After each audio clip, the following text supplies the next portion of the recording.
What is going on, everybody? How you doing? How you doing? We have a reaction video for you today from Dan BRD in the Daring. Now, this is a high kill, moderately damage, but very close and down to the wire. So do not miss the final 3 minutes of this game because it is a doozy. Please don't send any more reaction videos. I have enough right now. I need to catch up on them. I didn't do one last week because I was really busy. So we're just going back on the same, the same schedule. But I think I'm only going to do 2 videos a week this time. One of mine, one reaction video. Live streams on Friday and Saturday. Come over and sit down. Maybe have a drink, have a beer, eat some popcorn, chill. Come and say hi. Say hi to the family. Pet the dog. Or the cat. I got cats. Pet the cats. Come over here and look. I have a cat cam. Anyway, Sunday is the Rookie Cup finale versus No Waifu, No Waifu versus Clash of the Sea. That's going to be on Sunday at 1:30. I'm going to be hosting the game. There are also going to be other commentators commentating on the game as well, but you should watch mine instead. I mean, you can watch them too if you want. But all right, let's get into this video, and I'll see you guys Friday or Saturday, whichever one you want to stop over on. See you guys later. All right, we're in Dan BRD in the Daring. He's with Speedy Wappa and Trev in a division. He has 5/5 concealment. The Daring is my favorite destroyer. Enemy force detected. As Dan would say, AP. And I started using AP. I started using this AP on every destroyer I play now, and let me tell you, it is the best thing I've ever done. Concentrate fire on that enemy warship. So it looks like he's running Rather Be Tortured, which it gives a higher percentage of fire chance, I believe. I run smart on mine, so defense gets spotted. Just pushing over into A.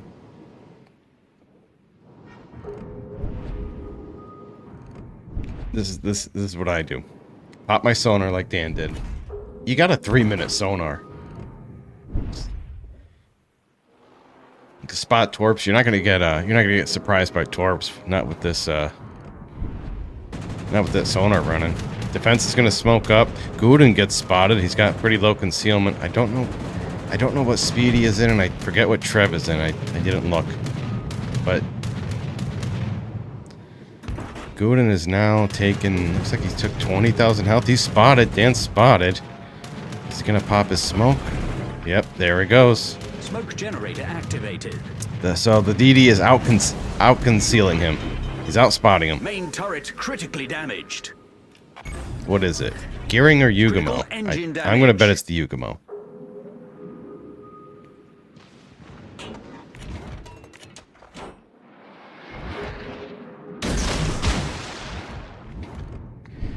Looks like their side is overloaded right now. Got 2 cruisers and 2 battleships on A, but I think Speedy Wappa's in the battleship, so you got some good support. Gets spotted again. It is the gearing this time. It is a no fleet gearing. Switches to the AP. Nice consistent 2000s. 9 pens, and somebody smacks him. Fire. He's gonna blind fire. Got a couple more shots in.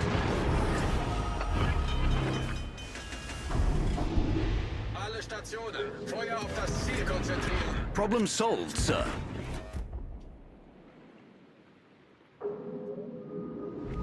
I mean, you can't beat AP with the Daring. It's just I don't know. I feel like the trajectory of the shells are just so much more flatter than the gearing.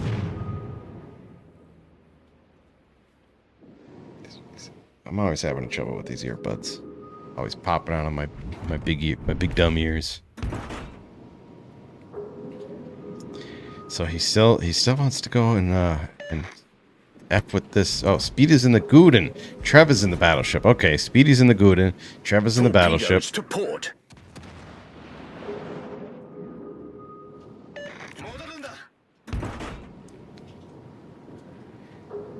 It's a risky move trying to go and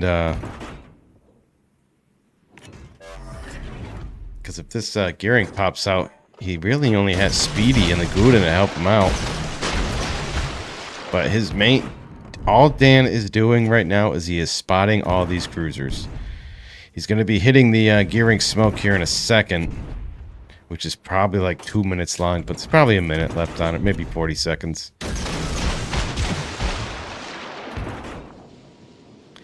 But what he's majorly doing is he's majorly helping out. Majorly. Yeah, that's a word. He's majorly helping out Speedy and the Guden back there with spots. Oh, Trevor's in the Conqueror, okay. Their Grover takes out the Ohio. Okay, it's 411 to 426.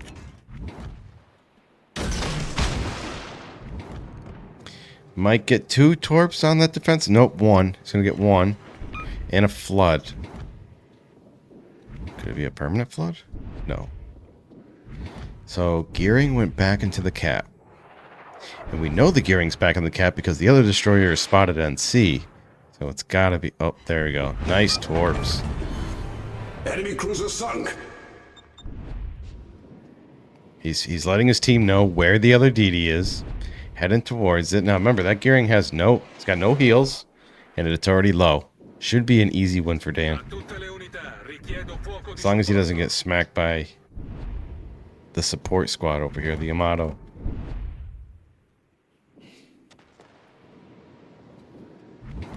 His sonar's going to be up in about 15 seconds. Alaska takes down the Ugamo, so there's only one DD and it's the gearing. But they lost their destroyer also.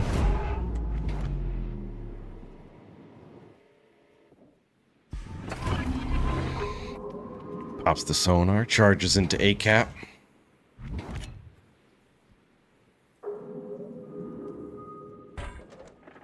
It's 467 to 409 with 8 minutes remaining. Still charging into that A-cap, looking for that gearing.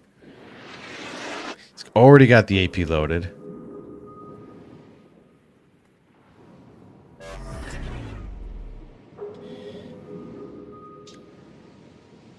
Gearing leaves the cap. Now, what is Dan is gonna? Dan is gonna cap A, but should he pursue the gearing, or should he spot those enemies back there? I don't know. We'll see what he does. This is the dilemma you have when you're a destroyer player. Your job is to spot and cap, and to go after other DDs. But when it comes to going after another DD that's already on low health or spotting for your team, now the gearing is in B, so I think Dan knows he has to go after that gearing now. You cannot let an enemy destroyer get behind enemy lines. Just can't do it. Now, granted, it's not a Shima, it's a gearing, so the torps are still going to hurt.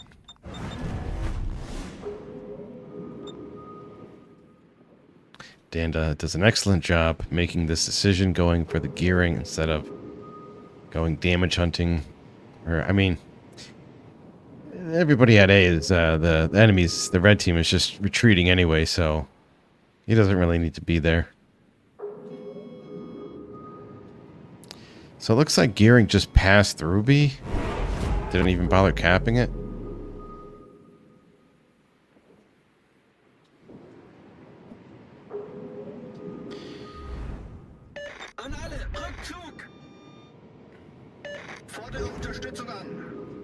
If I am in the enemy lines, behind enemy lines in a destroyer, I wouldn't even touch the cap like that because then everybody knows where you're at.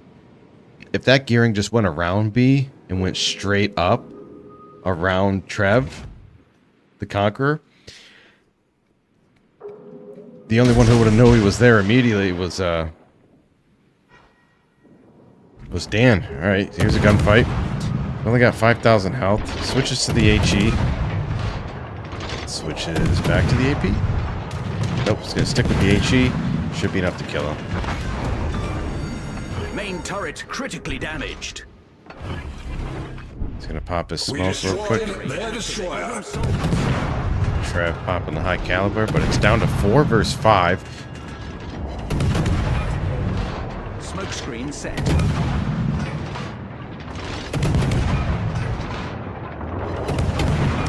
One thing that sucks about the Daring is sucks at stopping.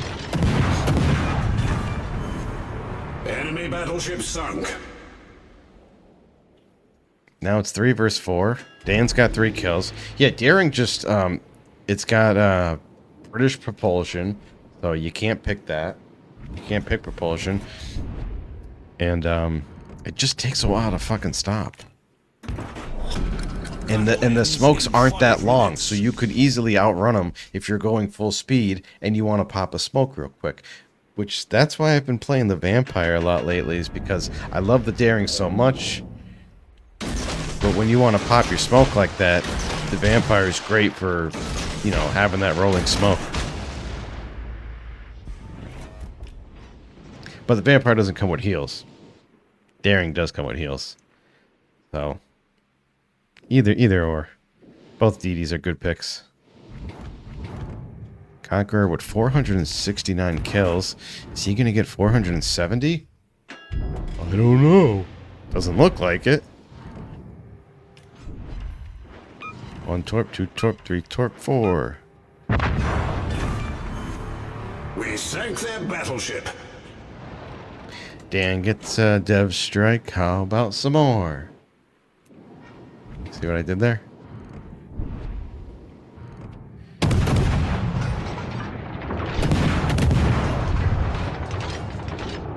He's on 4 kills. Needs 1 more for a Kraken. It's 2 versus 3. 497 is 642. It is coming down on the wire. Looks like Speedy went down in the Guden. Now that Guden did damage con Dan's fire. Smoke generator activated.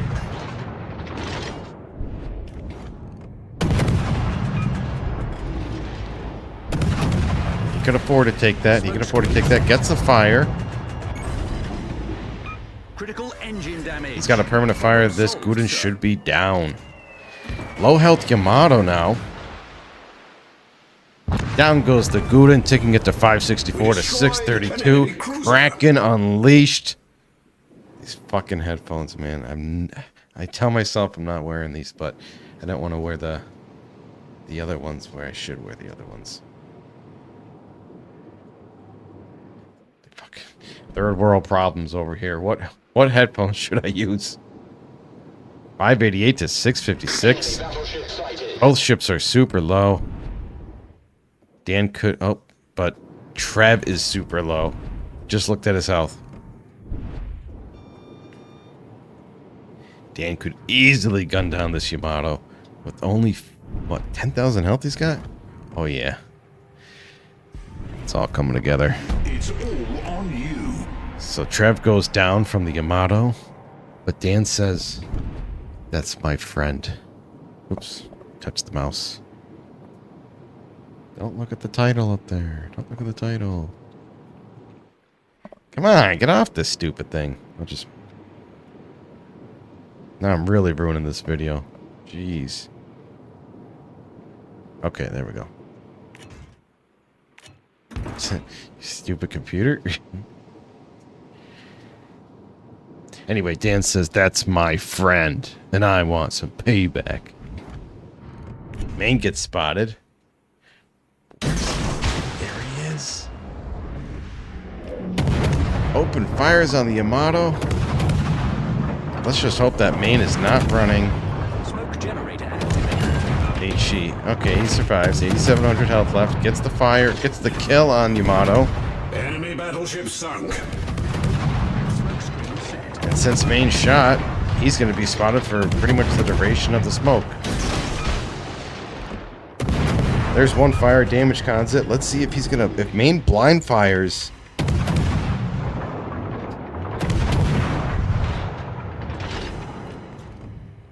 Main blind fires, so he's got 21 seconds. If I was the main, being a battleship player, knowing what is at stake here, 672 to 740, I think you would just have to push the. I don't know. Maybe you push Dan. First of all, I would have loaded HE, but the Daring is just such a good ship, such a high rate of fire, such a high fire chance. He's already on a permafire. Main should be going down. This would be his 7th kill. There's the fire. That's a double fire on him permanent. 704 to 772. This 5 seconds left. 5 seconds left. Jeez, if anything in this game played out any differently, they would have lost. Now let's see how much XP. Let's guess. I'm gonna guess. It only says Daring 7 kills, clutch permafires. That's it. It doesn't say the XP. So I'm gonna guess. I'm gonna say, gee, 2 caps, 1 cap, DD. 35, 38, 35, 3,800, 3,800. 34-44 in the Daring. But it was more of a clutch game. 5 seconds left. Jeez, if he zigged when he should have zagged, or if he zagged when he zigged, then he wouldn't have, things wouldn't have played out that way. Great game by Dan BRD. Love to see it. Love to see a daring game. A daring game, yeah.